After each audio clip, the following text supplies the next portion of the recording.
Ini dia video dari pengamat politik alias Rocky Gerung saat memberi pembekalan dalam BIMTEK anggota DPRD PDI Perjuangan. Rocky Gerung mengatakan bahwa ingat pesan Bung Karno, jas merah, jangan sekali-kali lupa sejarah.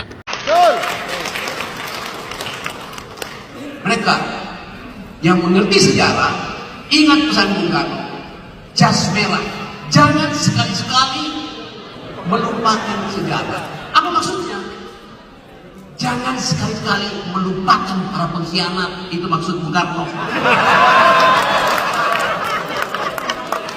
Para pahlawan tidak menginginkan puja-puji. Mereka berkorban tanpa ingin dipuja. Tapi para pengkhianat harus kita ingat terus karena mereka beranak pinak.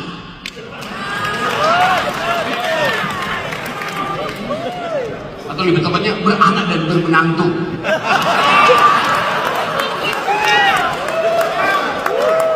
Jika video ini bermanfaat untuk kalian semua, silakan kasih like, komen, dan subscribe. Terima kasih.